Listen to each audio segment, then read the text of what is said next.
नमस्कार मैत्रिणींनो, आज बघा मी काय बनवले. आज मस्त असं दाल फ्राय बनवलेला आहे आणि जीरा राईस बनवलेला आहे. तर सगळ्यात पहिलं तर मी आहे ना मुगाची डाळ आणि तुरीची डाळ अशी मिक्स करून कुकरमध्ये शिजवून घेतलेली, हळद मीठ आणि थोडंसं तूप टाकून. आता तुम्हाला शिजवण्याची पद्धत मी पहिलं पण दाखवलेली आहे म्हणून काय दाखवत नाही.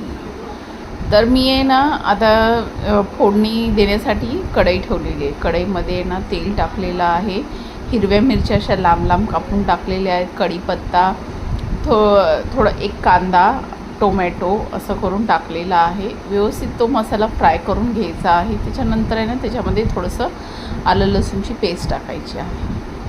आलं लसूणची पेस्ट टाकली की आपल्याला परत व्यवस्थित असं मिक्स करून घ्यायचं आहे. त्याच्यामध्ये मी थोडंसं काश्मीरी लाल मिरची पावडर टाकलेली आहे. नंतर आपण जी शिजवली होती ना डाळ ती टाकलेली आहे. व्यवस्थित असं शिजून घ्यायचं आहे आता आपल्याला त्याच्यामध्ये. तर हळद मीठ आपण शिजवताना टाकलं होतं, नंतर टाकलं नाही, त्यासाठी थोडंसं गरम मसाला टाकलेला आहे. आता डाळ उकळते तोपर्यंत आपण आहे ना जिरा राईस बनवायला घेऊया. जिरा राईससाठी मी आहे ना कुकर ठेवलेलं आहे, कुकरमध्ये बनवणार आहे. तर तेल टाकलेलं आहे, जिरे टाकलेले आहे, थोडीशी कोथिंबीर टाकायची आहे आणि मी भिजवून ठेवले होते तांदूळ ते टाकलेले आहे. तर आता त्याला आहे ना व्यवस्थित तेलामध्ये परतून घ्यायचं आहे.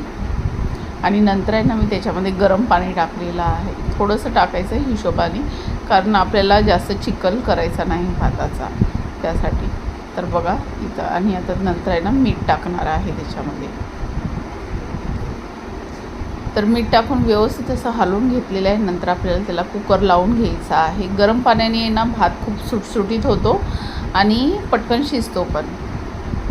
कुकरमध्ये पण असं चिकट होत नाही भात. आता इथे आहे ना आपण दाल तडका म्हणजे दाल फ्राय बनवलेला आहे ना, त्याला थोडंसं तडका मारायचा आहे. आता तुम्ही याच्यामध्ये तुपाची पण फोडणी मारू शकता.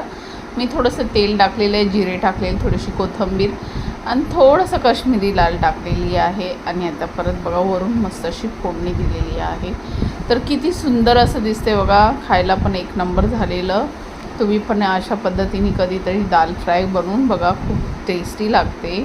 आणि आवडली असेल तर लाईक शेअर सबस्क्राईब करायला विसरू नका. बघा किती छान असा भात झालेला आहे, एकदम सुटसुटीत आणि एकदम मस्त झाला होता.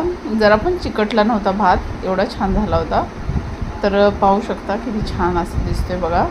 दोन्ही पण जेवण एक नंबर झाले होते. तुम्ही नक्की ट्राय करा माझी ही रेसिपी. आवडली असेल तर कमेंट करून नक्की सांगा तुम्ही. चला तर मग या जेवायला तुम्ही पण. बाय.